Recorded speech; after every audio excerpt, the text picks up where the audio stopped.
Hello friends, let us learn about diabetic retinopathy.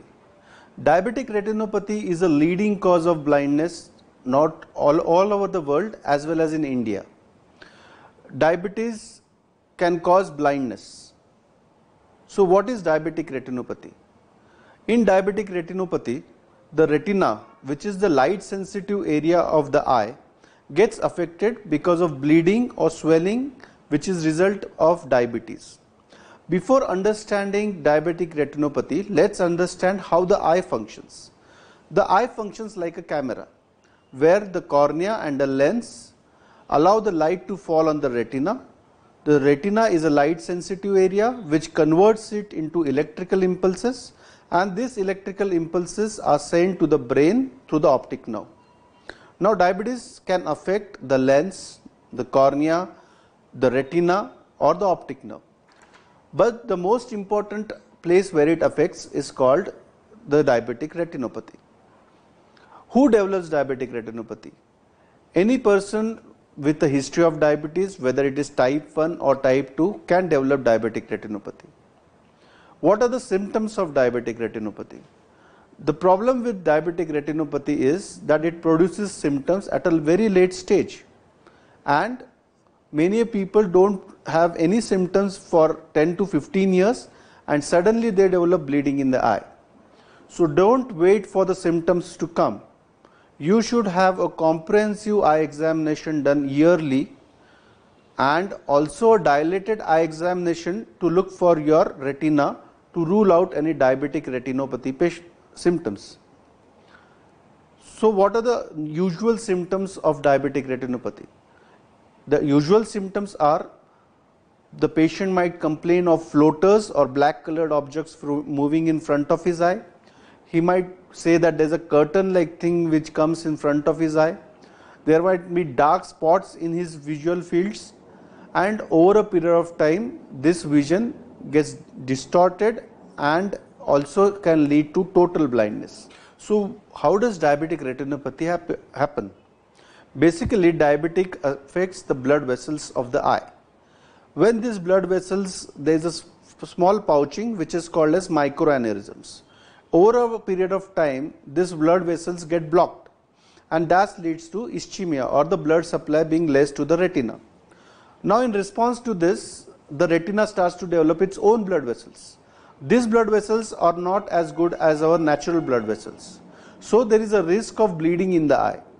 So the two common causes of loss of vision in diabetes is diabetes macular edema, that means the swelling on the center of the eye, or vitreous hemorrhage, that is a bleeding in the retina. Both these problems can cause to visual loss in diabetes. Now what are the stages of diabetic retinopathy? Diabetic retinopathy develops over a period of time. It starts with mild, moderate, severe, non-proliferative changes, and then it leads to proliferation. Proliferation means development of the new blood vessels. So whenever there are new blood vessels formed, there is a leak in the blood vessels and that leads to bleeding. This bleeding leads to traction on the retina, which can lead to tractional retinal detachment, or it can lead to an optic nerve damage also. Now what is the way where we can diagnose diabetes retinopathy? First, of course, is a comprehensive eye examination by dilation. Then we have sophisticated instruments like fluorescein angiography, which can pick up diabetic retinopathy at an earlier stage. Also we have scans which is called as optical coherence tomography or the OCT scans, which are normally done to check for whether the patients have any swelling in the retina, which is called as macular edema. So by these ways we can diagnose diabetic retinopathy.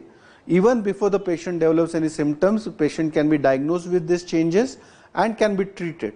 So what is the treatment modality in diabetic retinopathy?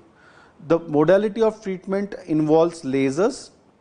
The lasers involve, and second is the anti-VEGF injections or the intraocular injections, which have become the preferred line of treatment nowadays. And the third is the surgical treatment, where you remove the vitreous cavity, which is called as vitrectomy surgery.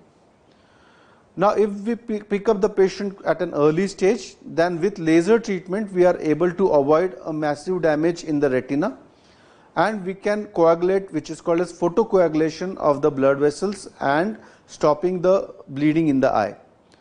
In case there is a patient develops a macular edema or a vitreous hemorrhage, then we have to give intravitreal injections which help in reducing the swelling in the retina and also help in absorption of the blood. If it is not resolving to this line of treatment, then we have to think about vitrectomy surgery, which is also become quite safe nowadays, and there is a lot of advancement in this surgery because of it being a sutureless surgery nowadays. When we are young, you can see we can have clear vision for near, intermediate and distance. Now as you age, when you are around 40 years of age, the lens hardens and we lose an ability to focus for seeing very close. So you can see this near vision is slightly blurred, but you can still maintain a good distance vision and slightly reduced intermediate vision. Now what happens in cataract? In cataract, the lens becomes cloudy and the whole vision gets a little fuzzy and you are not able to focus very properly. This is the time you require a cataract surgery and it has to be replaced with an artificial lens. Now these lenses can be of various types. One is a monofocal, other is a multifocal and the third one is a toric.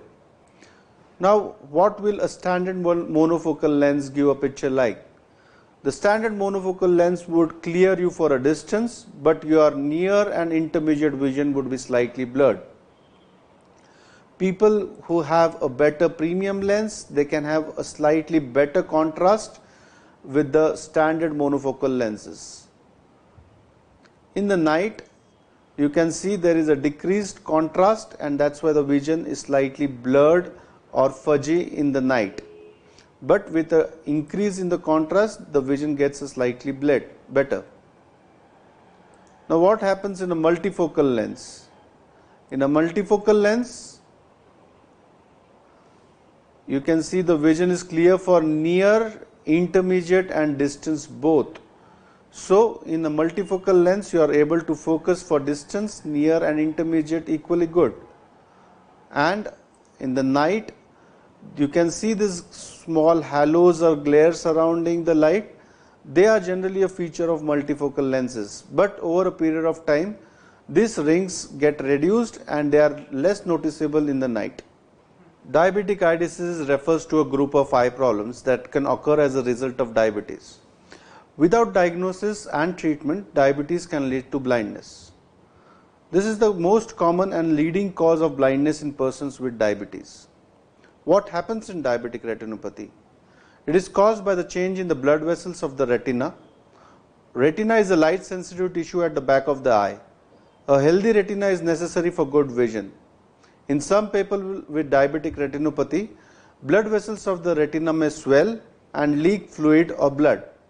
In other, there is a development of abnormal new blood vessels growing on the surface of the retina, which leads to vitreous hemorrhage and loss of vision. Many people don't have any symptoms, but over a time, diabetic retinopathy can get worse.